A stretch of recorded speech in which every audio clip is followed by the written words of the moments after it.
శ్రీ గురుభ్యో నమః. మనం శ్రీమద్ భగవద్గీతామృతాన్ని పారాయణపూర్వకంగా శ్లోకాలను చక్కగా ఉచ్చరిస్తూ అధ్యయనం చేసుకుంటున్నాం. ఆ భగవద్గీతామృత రసాస్వాదాన్ని చక్కగా చేసుకుంటున్నాం. ఇంతవరకు శ్రీమద్ భగవద్గీతా గ్రంథంలో దుర్యోధనుడు తన గురువైనటువంటి ద్రోణాచార్యుడి దగ్గరకు వెళ్ళి పాండవ పక్షంలో ఏ వీరులున్నారు, మన పక్షంలో ఏ వీరులున్నారు అనే విషయాన్ని చెప్తున్న సంగతి మనం చర్చించుకుంటూ వస్తున్నాం. అందులో భవాన్ భీష్మశ్చ కర్ణశ్చ కృపశ్చ సమితింజయ అశ్వత్థామా వికర్ణశ్చ సౌమదత్తిస్తథైవచ అని కౌరవ పక్షంలో ఉన్నటువంటి వీరుల పేర్లను ఉచ్చరిస్తున్నాడు దుర్యోధనుడు తన గురువైనటువంటి ద్రోణాచార్యుడి దగ్గర. అందులో భవాన్ అని తన గురువైనటువంటి ద్రోణాచార్యుణ్ణి సంబోధించాడు. ఆయన్నే వీరులలో మొదటగా లెక్కవేశాడు. ఆ విషయాన్ని నిన్న మనం చర్చించుకున్నాం. తరువాత రెండవ వీరుడి పేరుగా భీష్మశ్చ అని అంటున్నాడు. ఈ భీష్మాచార్యుడు కౌరవులందరిలోకి, ఇంకా స్పష్టంగా చెప్పుకోవాలంటే అటు కౌరవులలోనూ ఇటు పాండవులలోనూ మహావీరుడు ఎవరైనా ఉన్నారు అంటే భీష్మాచార్యుడే అని మనం స్థిరంగా చెప్పుకోగలిగినటువంటి మహావీరుడు, మహాభక్తుడు, మహాపరాక్రమశాలి. ఆయన గురించి మనం పై శ్లోకాలలో కొద్దిగా చర్చించుకుందాం. ఆ తరువాత వచ్చేటువంటి కర్ణుడి గురించి ప్రత్యేకించి మనం ప్రస్తావన చేసుకుందాం. కర్ణశ్చ అని మూడవ పేరుగా చెప్తున్నాడు. ఎవరి కర్ణుడు? మనందరికీ బాగా పరిచయం ఉన్నటువంటి దానవీరుడుగా ప్రసిద్ధుడైనటువంటి కర్ణుడు. ఇతను కుంతీదేవికి పుత్రుడు. మనందరికీ కర్ణుడి మీద కాస్తంత సానుభూతి ఉంది. ఆయన యొక్క పరాక్రమానికి, ఆయన యొక్క సామర్థ్యానికి తగ్గ గుర్తింపు రాలేదు అనే అభిప్రాయం మనందరిలో చాలా బలంగా నాటుకుపోయింది. ఆయన చాలా సద్గుణాలు కలిగినవాడ నిన్ను, ఆయన విధివంచితుడ నిన్ను మనకి కొంచెం భావన ఉంది. ఆ భావనలలో ఉండేటువంటి విషయాలను పక్కన పెడితే కర్ణుడు అనేవాడు మనం అనుసరించదగినవాడా కాడా అనేది మాత్రమే మనం ఇక్కడ విచారించుకోవాలి. మనం భగవద్గీతామృతాన్ని ఆస్వాదించబోతున్నాం. ఈ అమృతాన్ని ఆస్వాదించటానికి మనం అర్జునులము కావాలి అని సంకల్పించుకున్నాం. మరి ఏ పాత్ర మనకు అక్కర్లేదు, మరే సాధకుడు మనకు అక్కర్లేదు. భగవంతుడి దగ్గర నుంచి సాక్షాత్తుగా ఉపదేశం పొందినటువంటి అర్జునుడే మనకు లక్ష్యము, అర్జునులుగా మనం మారటమే లక్ష్యము అని అనుకుంటూ వస్తున్నాం. అర్జునుడిగానే ఎందుకు మారాలి, కర్ణుడుగా ఎందుకు ఉండకూడదు అనే ప్రశ్నకు సమాధానం అన్నట్లుగా కర్ణశ్చ అని ఒక్కసారి పరమాత్మ మనకు పేరు మాత్రం ఉచ్చరించి వదిలేస్తున్నాడు. ఒక్కసారి కర్ణుడి చరిత్రని పరిశీలించుకోండి. కర్ణుడు ఈ భగవద్గీతామృతోపదేశానికి అర్హుడా కాడా? అర్హుడు అని ఎలా నిర్ణయిస్తాం? కర్ణుడు అనేవాడు కుంతీదేవి యొక్క పుత్రుడు. ఎట్లా పుత్రుడయ్యాడు?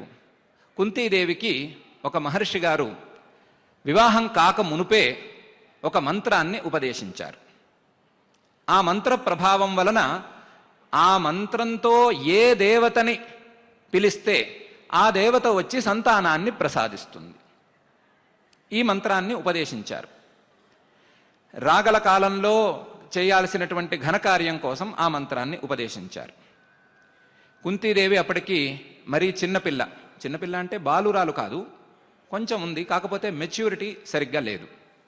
ఆ దశలో ఆవిడ ఈ మంత్రం పనిచేస్తుందా లేదా అనే సందేహం కొద్దీ ఒక్కసారి ప్రయత్నించి చూద్దాం అని సూర్యభగవానుణ్ణి ఉద్దేశించి ఆ మంత్రాన్ని జపించింది.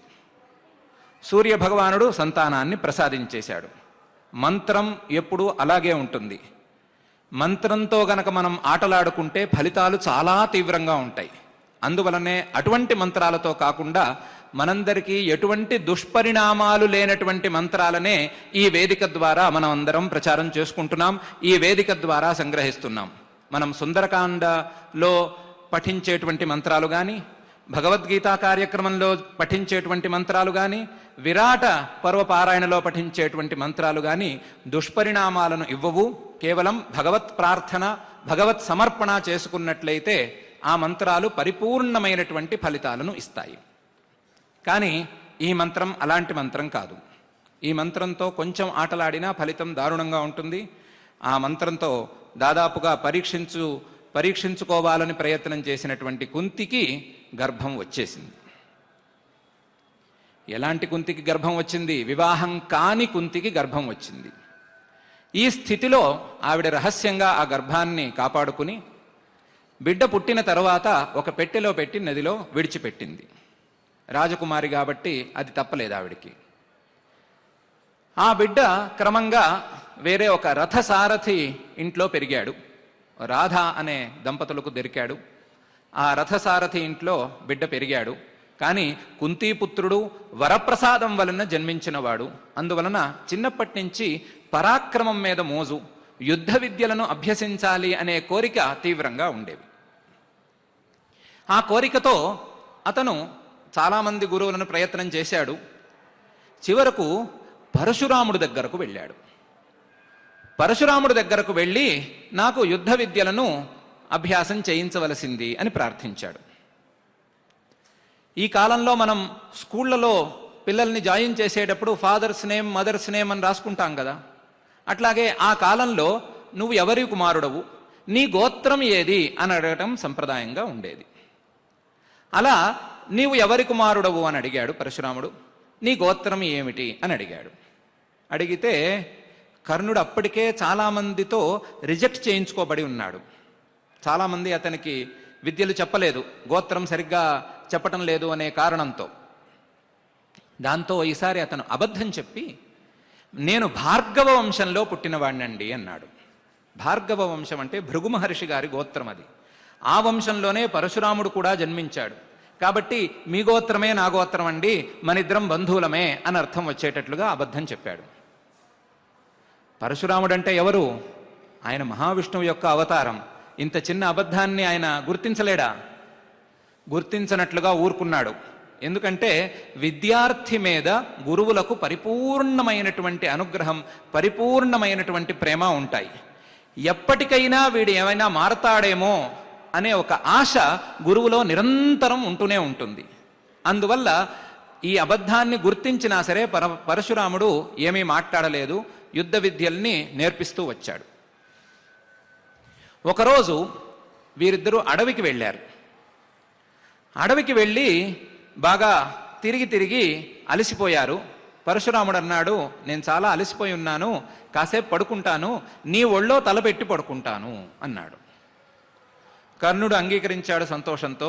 గురువుగారిని ఒళ్ళో తల పడుకోబెట్టాడు. గురువుగారు నిద్రపోతున్నారు. ఈ లోపల ఒక కుమ్మరి పురుగు వచ్చి కర్ణుడి తొడ దగ్గర తొలవటం ప్రారంభించింది. ఎంతగా తొలుస్తోందంటే ఆ తొలిచే ధాటికి రక్తం ధారగా కారుతోంది కింద పడి. కుమ్మరి పురుగు తొలిస్తే చీమ కుడితేనే బాధపడే మనం, దోమ కుడితేనే వెంటనే దాన్ని కొట్టుకునే మనం, కుమ్మరి పురుగు తొలిస్తే ఎలా ఉంటాం? అయినా సరే గురువుకు నిద్రాభంగం కలగకూడదు అనే కారణంతోనే కర్ణుడు అలాగే ఉన్నాడు, కదలలేదు. ఈ లోపల ఆ రక్తం ధార పెరిగి పరశురాముడిని తాకింది. ఆ తడికి పరశురాముడు లేచాడు. లేచి, ఏమిరా ఇంత పని జరిగింది, ఇంత రక్తం కారుతుంటే ఎందుకు ఓర్చుకున్నావు, నన్నెందుకు లేపలేదు, నాకెందుకు చెప్పలేదు అని అడిగాడు. అట్లా కాదండి, మీ నిద్రాభంగం కలగకూడదనే కారణంతో నేను ఊరుకున్నానండి అన్నాడు. అప్పుడు పరశురాముడు మళ్ళీ అడిగాడు, ఎవరు నువ్వెవరివి? సాధారణ మానవులకు ఇట్లాంటి ఓర్పు ఉండదు. సాధారణ మానవులైతే చీమ కుట్టినా బాధపడతారు, ఒక్కసారి కుమ్మరి పురుగు వస్తే విలవిల్లాడిపోతారు. అట్లాంటిది ఇంతసేపు ఓర్చుకున్నావంటే ఎవరు నువ్వు అని అడిగాడు. అప్పటికైనా సత్యం చెప్తాడేమో అని. సరిగ్గా చెప్పలేదు. పరశురాముడు ఇంకా క్రోధావేశంతో అడిగాడు. అప్పుడు వణికి చెప్పాడు, నేను ఫలానా వారి అబ్బాయినండి. మరి భార్గవ గోత్రం అన్నావు? అబద్ధం చెప్పానండి. నా దగ్గరకు విద్యాభ్యాసానికి వచ్చి నా దగ్గరే మీ వంశం వాడిని నేను అబద్ధం చెప్తావా? నా విద్యలు నీకు పనికొస్తాయనుకుంటున్నావా? నా దగ్గర నేర్చుకున్నటువంటి ఏ విద్య నీకు సకాలంలో పనిచేయకుండా ఉండుగాక అని శపించాడు. శాపం ఏమన్నా తప్ప? గురువు దగ్గర అబద్ధం ఆడవచ్చా? ఆడరాదు. కాబట్టి శాపం తప్పు కానే కాదు. అందులోనూ ఆయన అవకాశం ఇచ్చాడు, చాలా రోజుల పాటు అవకాశం ఇచ్చాడు. చివరి క్షణంలో కూడా అడిగాడు, గద్దిస్తే తప్ప నిజం చెప్పలేదు. కాబట్టి ఇటువంటి శాపం ఇచ్చాడు. ఏంటి ఇదంతా సామాన్యంగా జరిగే విషయం అని అనుకుంటున్నారా? వేరే కథ చెప్పుకుందాం. ఛాందోగ్యోపనిషత్తులో ఒక చిన్న కథ ఉంది. ఒక చిన్న పిల్లవాడు, ఆయన పేరు సత్యకామః. ఆయన అని అనుకోవాలి, పిల్లవాడు కాబట్టి అతను వాడు అనకూడదు మనం. అలాంటి మహానుభావుడు ఆయన. 6 ఏళ్ళు వయసువాడు. 6 ఏళ్ళు ఉంటాయో 7 ఏళ్ళు ఉంటాయో, చిన్న పిల్లవాడు. ఆ పిల్లవాడు గౌతమ మహర్షి దగ్గరకు వెళ్ళాడు. అయ్యా, నాకు విద్యాభ్యాసం చేసుకునే వయసు వచ్చింది, మీ దగ్గర ఉంచుకుని విద్యాభ్యాసం చేయించవలసింది అని ప్రార్థించాడు. గౌతముడు కూడా ఇదే ప్రశ్న వేశాడు, నువ్వెవరు, నీ తండ్రి పేరేమిటి, మీ గోత్రం ఏమిటి అని. పిల్లవాడు, ఒక్క నిమిషం ఉండండి, మా అమ్మగారిని అడిగొస్తాను అని పరిగెత్తాడు. తల్లిని అడిగాడు. తల్లి పేరు జాబాల. ఆవిడంది, నాయనా, నేను వివాహం చేసుకుని ఇంటికి వచ్చాను. ఇంటికి వచ్చిన దగ్గర నుంచి ఎప్పుడూ మన ఇంట్లో అతిథులు ఉంటూనే ఉండేవారు.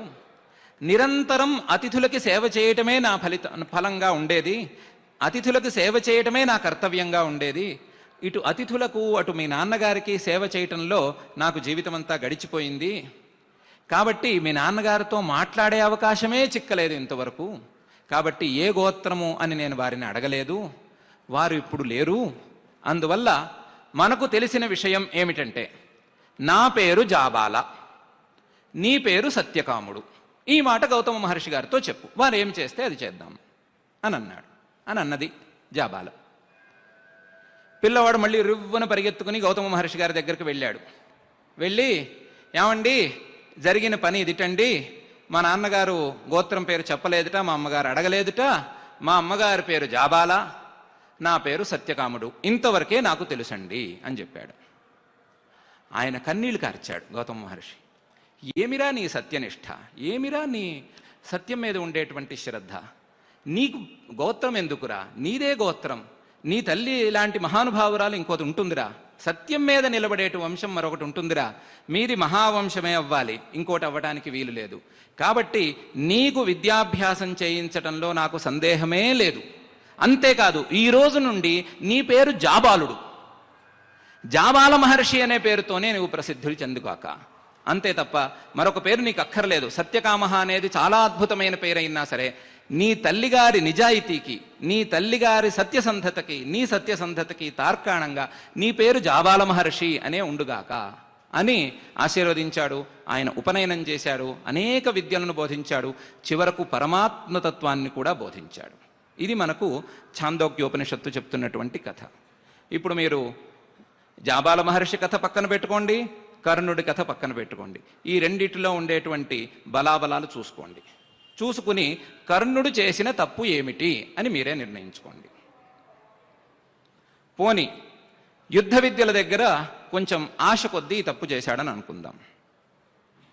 పైన పరశురాముడు దగ్గర యుద్ధ విద్యలను నేర్చుకున్న తరువాత సకాలంలో అది ఉపయోగించకపోయినా ఏదో ఒక కాలంలో ఉపయోగిస్తుంది కదా అనే ధైర్యంతో రాజ్యానికి విచ్చేశాడు, కౌరవ రాజ్యానికి వచ్చాడు. అక్కడ కుమార విద్యా ప్రదర్శనం అనే కార్యక్రమం నడుస్తోంది. అంటే ఇటు కౌరవులకు అటు పాండవులకు విద్యాభ్యాసం పూర్తయి ఉంది ద్రోణాచార్యుడి దగ్గర. ఆ ద్రోణాచార్యుడి దగ్గర నేర్చుకున్నటువంటి విద్యలన్నిటినీ ఈ విద్యార్థులు, ఈ కుమారులు ప్రదర్శిస్తున్నారు. ఆ ప్రదర్శన సమయంలో నేనున్నాను అనుకుంటూ వచ్చాడు. మళ్ళీ ఇదే ప్రశ్న, నువ్వెవరు అని ప్రశ్న. నేను పరశురాముడి శిష్యుడిని అని అన్నాడు. అంటే కాదు నాయన, ఇది రాజపుత్రుల విద్యా పరీక్ష, నీకు ఇందులో ప్రవేశం లేదు అన్నారు.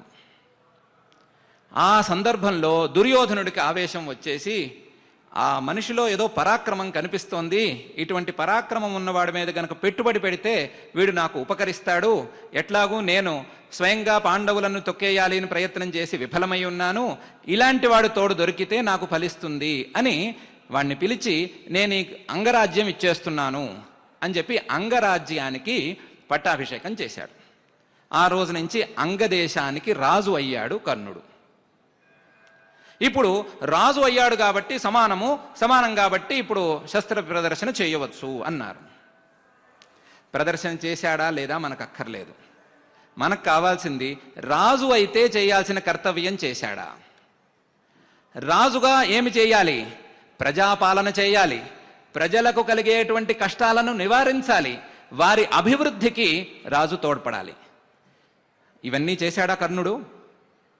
చేసే అవకాశం లేదు. ఆ అంగరాజ్యానికి వెళ్ళిన దాఖలాలే లేవు. హస్తినాపురంలోనే కాపురం ఉన్నాడు, దుర్యోధనుడితోనే కూడా ఉన్నాడు. దానికి కారణం ఏం చెప్పాడు? దుర్యోధనుడు నాకు స్నేహితుడు, స్నేహధర్మం కోసం దుర్యోధనుడితో ఉంటున్నాను అని చెప్పాడు. స్నేహధర్మం కోసం తప్పకుండా చేయవచ్చు, సందేహమే లేదు. స్నేహధర్మం అనేది అత్యుత్తమమైనటువంటి ధర్మం అని మనకు వేదమే చెప్తోంది.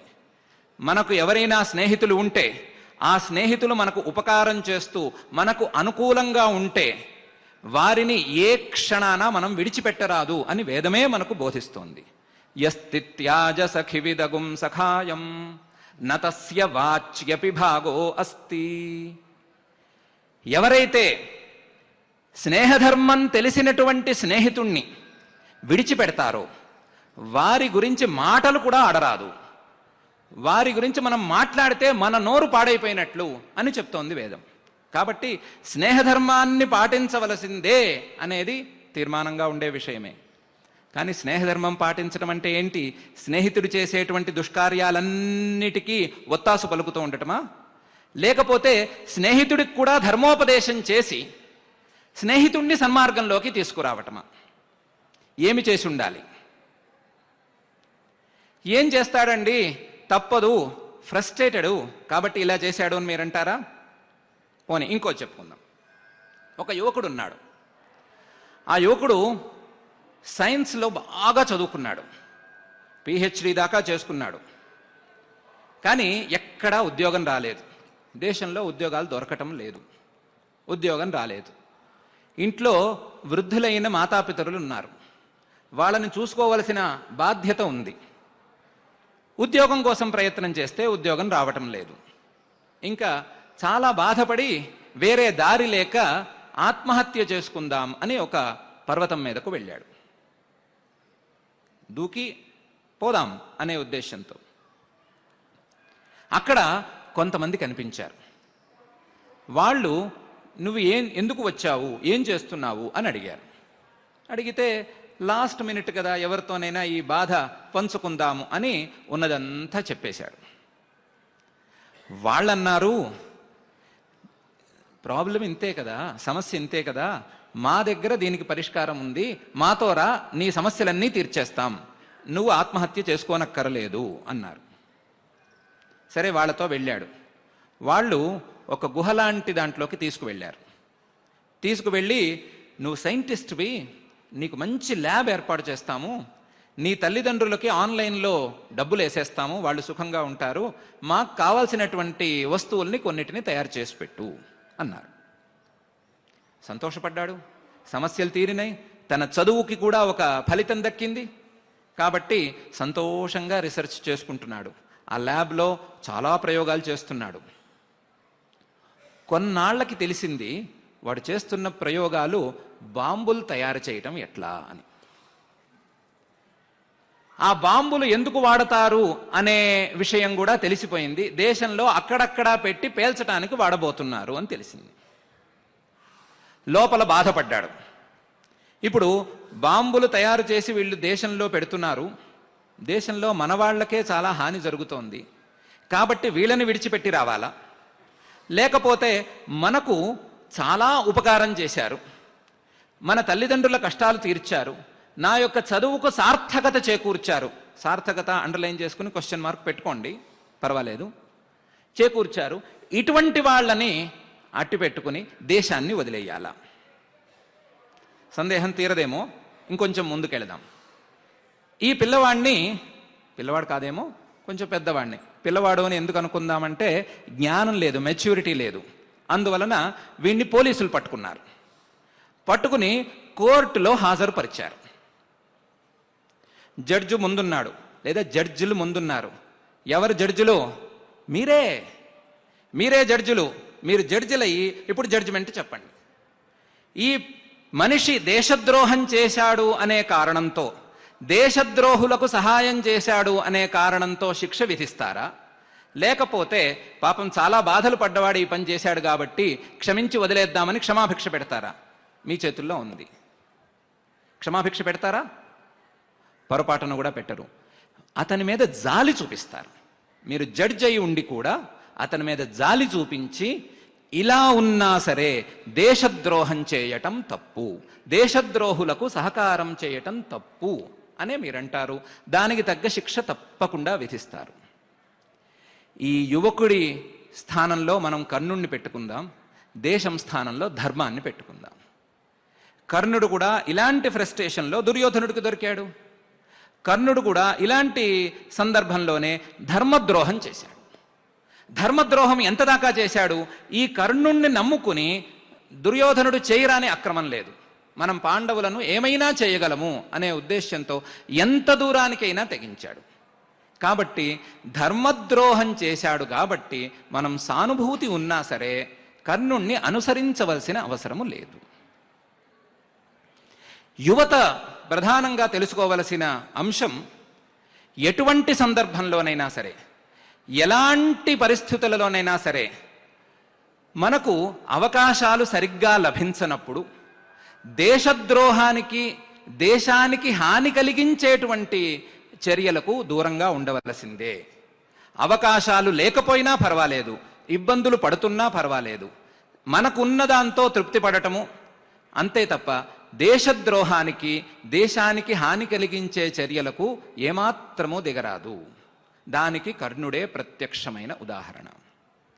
కర్ణుడు ధర్మద్రోహం చేసుకుని తనంతట తాను బాధపడుతూ నిరంతరం అతను ఏ రకంగానూ సంతోషంగా ఉండలేక తను ఇబ్బంది పడుతూ ఇతరులను ఇబ్బంది పెడుతూ వచ్చాడు. ఇబ్బంది పడ్డాడు. దుర్యోధనుడు అధర్మ మార్గంలో ఉన్నాడు అని తెలుసుకుంటూనే ఉన్నాడు. అయ్యో నాకు ఈ కర్మ పట్టింది, నాకు ఈ అధర్మ మార్గం ఎందుకు అని నిరంతరం అనుకుంటూనే ఉన్నాడు. అయినా సరే అక్కడ నుంచి బయటికి రాడు. ఇంకా చమత్కారం చూడండి. ఒక సందర్భంలో శ్రీకృష్ణ పరమాత్మే కర్ణుడి దగ్గరకు వెళ్ళాడు, నీవు ఈ అధర్మ మార్గం నుండి బయటికి రా అని. మనకు భారత కథ చూస్తే ఈ సందర్భం ఎలా తోస్తుందంటే, శ్రీకృష్ణ పరమాత్మ రాజకీయం కోసం వెళ్ళాడు, కర్ణుడు అటువైపు ఉంటే గనక పాండవులు గెలవలేరు, అందువలన కర్ణుడిని కూడా ఇటుకు తీసుకువచ్చేస్తే పాండవులు గెలుస్తారు అనే రాజకీయ కోణంలో శ్రీకృష్ణ పరమాత్మ వెళ్ళాడు అని మనం ఆ బుద్ధితో చూస్తాం. ఏమీ లేదు. శ్రీకృష్ణ పరమాత్మకి కర్ణుడు అక్కర్లేదు, ఇంకోరు అక్కర్లేదు. కర్ణుడి తాతలున్నారు అక్కడ, భీష్ముడున్నాడు, ద్రోణుడున్నాడు. 10 రోజుల పాటు భీష్ముడిని ఎవరు అడ్డుకోలేకపోయారు. అలాంటి సందర్భంలో కూడా ఆయన విజయాన్ని ప్రసాదించాడు, విజయం చేకూర్చాడు వీళ్ళకి. కాబట్టి విజయం కోసం కర్ణుడి దగ్గరకు వెళ్ళలేదు. కర్ణుడిలో ఉన్నటువంటి లేశమాత్రంగా ఉండే సుగుణాలను దృష్టిలో పెట్టుకుని ఇతనికి మనం ఉపదేశం చేసినట్లయితే ధర్మ మార్గంలోకి ప్రవర్తిస్తాడేమో అనే ఆశతో వెళ్ళాడు. అంతే తప్ప పాండవులకు సపోర్ట్ తెచ్చుకుందామనే ఉద్దేశంతో వెళ్ళలేదు. కానీ కర్ణుడు కృష్ణ పరమాత్మ యొక్క ఆదేశాన్ని కూడా తిరస్కరించాడు. ఆదేశించలేదు కదా అనద్దు. పెద్దవారు సలహా చెబితే అది ఆదేశమే. సలహా, ఆదేశం అనే వాటి మధ్య పెద్ద తేడా ఏం లేదు. పెద్దవారు చెబితే అది ఆదేశం, చిన్నవాళ్ళు చెప్తే సలహా. శ్రీకృష్ణ పరమాత్మ అందరికంటే పెద్దవాడు, జగద్గురువు ఆయన. ఆ జగద్గురువు వచ్చే ఆదేశాన్ని ఇస్తే ఆ ఆదేశాన్ని అందుకోలేకపోయాడు, ఆ ఉపదేశాన్ని అందుకోలేకపోయాడు, అందులో ఉండేటువంటి రహస్యాన్ని తీసుకోలేకపోయాడు. కాబట్టి కర్ణుడు ఏ రకంగానూ మనకు అనుసరణీయమైన వ్యక్తి కాదు. కాబట్టి మనం ఎప్పటికీ కర్ణుడిలా ఉండరాదు. ఎవరిలా ఉండాలి? అర్జునుడిలా ఉండాలి. అర్జునుడు ఏం చేశాడు అంటే, తనకు సందేహం వచ్చినప్పుడు శ్రీకృష్ణ పరమాత్మ ఏం చెప్పాడో, జగద్గురువు ఏం చెప్పాడో దాన్ని విని పాటించాడు. వినేటప్పుడు తన సందేహాలన్నిటినీ ముందుంచి తీర్చుకున్నాడు. వినేటప్పుడు నువ్వు చెప్పావు నే విన్నాననే మాటల్లా, నువ్వు తోసావు నే పడ్డాను అన్నట్టు లేదు. నువ్వు చెప్పావు, చెప్పిన దాంట్లో నాకు ఇలాంటి సందేహాలున్నాయి, ఆ సందేహాలను తీరిస్తే నేను పైన చేస్తాను అని వినయంగా ఉన్నాడు, వివేకంగా ఉన్నాడు. ఉండి ఉపదేశాన్ని స్వీకరించి తను విజయుడయ్యాడు. మరి కర్ణుడు కాలేకపోయాడు కదా. కాబట్టి కర్ణుడు ఏ సందర్భంలోనూ మనకు అనుసరణీయమైన వ్యక్తి కాదు. కర్ణుడిలో ఉండేటువంటి దానగుణం కావచ్చు, స్నేహధర్మం కావచ్చు, ఇవన్నీ చాలా చిన్న చిన్న విషయాలు. అవన్నీ మనం సద్గుణాలు అనే ఉద్దేశ్యంతో పాజిటివ్గా తీసుకుంటే తీసుకోవచ్చు. అలాంటి సద్గుణాలు చాలామందిలో ఉన్నాయి. శివి చక్రవర్తిలో దానగుణం ఉంది, మరొకరిలో స్నేహధర్మం కోసం పాటుపడే లక్షణం ఉంది. వారి చరిత్రలు కూడా చదువుకోవచ్చు, వారిని ఉదాహరణగా తీసుకోవచ్చు, వారిని ఆదర్శంగా భావించవచ్చు. మనం కర్ణుణ్ణే భావించవలసిన ఆవశ్యకత లేదు. కర్ణుడి మీద మనకు ఉండవలసినటువంటి అభిప్రాయం, ఇతను ఒక దురదృష్టవంతుడు. ఎంతవరకు? జన్మ వరకు. ఎందుకంటే తన ప్రమేయం లేకుండానే ఒక తప్పుకు ఫలితంగా పుట్టినవాడు. అది తప్పు అనొచ్చు, పర్వాలేదు, మనం ఒక తప్పుకు ఫలితంగా పుట్టినవాడు. అసలు ప్రపంచంలో ఏ పిల్లలకి ఫలానా తల్లిదండ్రులకు పుట్టాలి, ఈ విధంగా పుట్టాలి అని కోరుకుని పుట్టే అవకాశం ఉంటుంది చెప్పండి? ఎవరికీ లేదు, కర్ణుడికి లేదు. పుట్టిన తరువాత మనిషి ఎలా ఎదుగుతాడు అనేదే కదా విషయం. ఆయనే చెప్పాడు, కర్ణుడే చెప్పాడు, సూతోవా సూతపుత్రోవా యోవాకోవా భవామ్యహం దైవాయత్తం కులే జన్మ మదాయత్తంతు పౌరుషం అని చెప్పుకున్నాడు. నేను సారథి బిడ్డనై ఉండొచ్చు, ఇంకోనై ఉండొచ్చు, నా జన్మ దైవాయత్తం, కానీ నా పౌరుషం ఉందే అది నా అధీనంలో ఉంది అని చెప్పుకున్నాడు. పౌరుషం అంటే ఏంటండి? పరాక్రమం కాదు, పురుష ప్రయత్నం. ఆ పురుష ప్రయత్నం కర్ణుడిలో పరిపూర్ణంగా కనిపిస్తున్నదా మనకు? కనిపించట్లా. అడ్డదారి తొక్కిన ప్రయత్నం కనిపిస్తోంది తప్ప సన్మార్గంలో ప్రయత్నం కనిపించడం లేదు. అది చిన్నప్పటి నుంచి మధ్య వయసులోనూ చివరకు యుద్ధం దాకా. యుద్ధంలో కూడా ఆయన చేసినటువంటి చమత్కారం చూడండి. ఆయన మహా స్నేహితుడు అని మనం ఏదో గొప్పలు చెప్పుకుంటూ ఉంటాం, కర్ణుడి తరపున మనం చెప్పుకుంటూ ఉంటాం. ఎవరు రథులు ఎవరు అర్ధరథులు అనే విచారణ జరుగుతోంది. కర్ణుడు అతిరథుడు అని దుర్యోధనుడు అన్నాడు. భీష్మాచార్యుడు అన్నాడు, కర్ణుడు అతిరథుడు కాడు. ఎందుకంటే అతనికి సుమారుగా 3 శాపాలు ప్రసిద్ధంగా ఉన్నాయి. అతనికి ఏ శస్త్రాస్త్రాలు పనిచేయవు సకాలంలో. అతను రథచక్రం ఎప్పుడైనా సరే భూమిలో కుంగిపోయే ప్రమాదం ఉంది. ఇలాంటి శాపాలు 2-3 ఉన్నాయి. ఈ శాపాలు ఉన్నవాడు అతిరథుడు అని అనుకుని మనం గనక ప్రధానమైన స్థానంలో పెట్టామంటే ఇబ్బంది పడతాము. కాబట్టి ఇతన్ని అతిరథుల్లో చేర్చకూడదు, అర్ధరథుల్లో చేర్చాలి అని చెప్పాడు. సామర్థ్యాన్ని కొలవటంలో కండలు చేతిలో ఉండే విల్లంబులు కాదు పెట్టుకోవాల్సింది, అతను సకాలంలో పనిచేయగలడా లేదా అనేదాన్నే చూసుకోవాలి. ఈ పరిస్థితిలో సకాలంలో పనిచేయలేడు కాబట్టి అర్ధరథుడు అన్నాడు.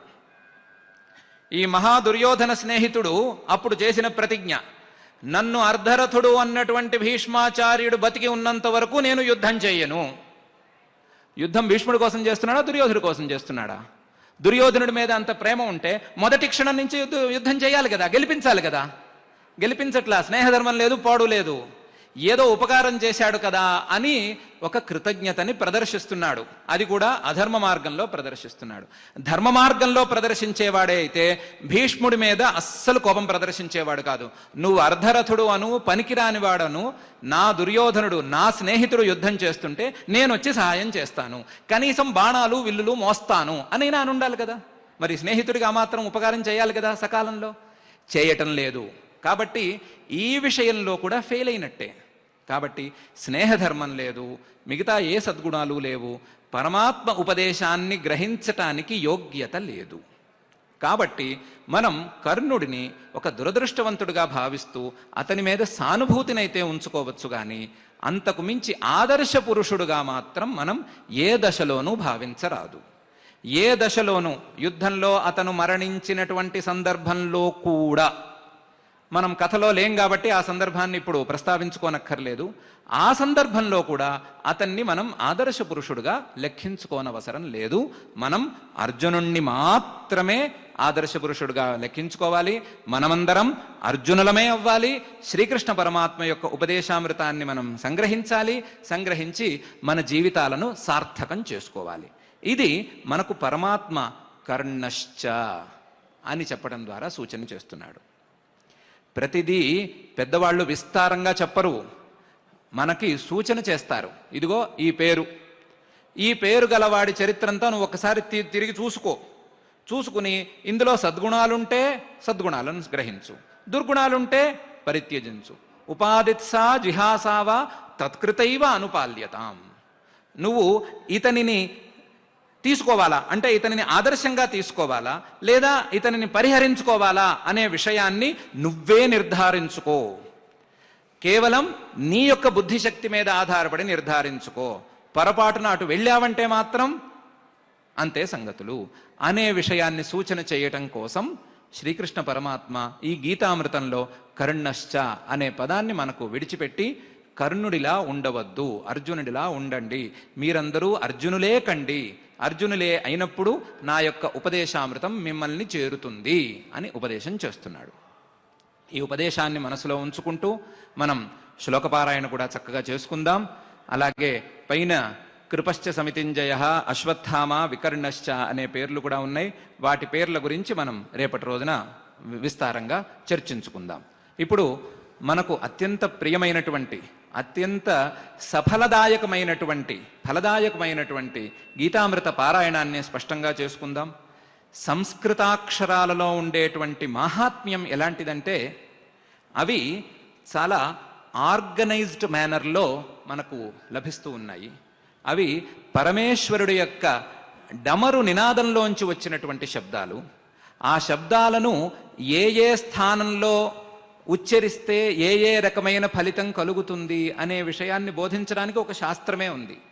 వర్ణాలు ఎక్కడెక్కడ ఉత్పత్తి అవుతాయి, ఎక్కడెక్కడ ఏ వర్ణాలను ఎలా పలికితే వాటికి ఫలితం ఎలా ఉంటుంది అనే విషయాన్ని బోధించడానికి ఒక శాస్త్రమే ఉంది. ఆ శాస్త్రాన్ని మనం క్రమంగా కొంచెంగా తెలుసుకుంటూ కూడా వెళదాం. అలాంటి విషయాలను దృష్టిలో ఉంచుకుని మన శరీరంలో జరిగేటువంటి ఉత్తమమైన మార్పులకు ఈ శ్లోకాల పారాయణ తప్పకుండా దోహదం చేస్తుంది. మన శరీరంలో లోపల ఉండేటువంటి నాడులకు, లోపల ఉండేటువంటి గాలికి అంటే ప్రాణాలకు, రకరకాల గాలులు మన శరీరంలో ఉంటాయి. వాటన్నిటికీ కూడా ఈ శ్లోక పారాయణ చాలా మంచిది చేస్తుంది అనే విషయాన్ని ఈరోజు మనం ప్రతిజ్ఞారూపంగా తెలుసుకుని మనం ఆచార్యముఖంగా ఉత్తమమైనటువంటి గీతామృత శ్లోక పారాయణ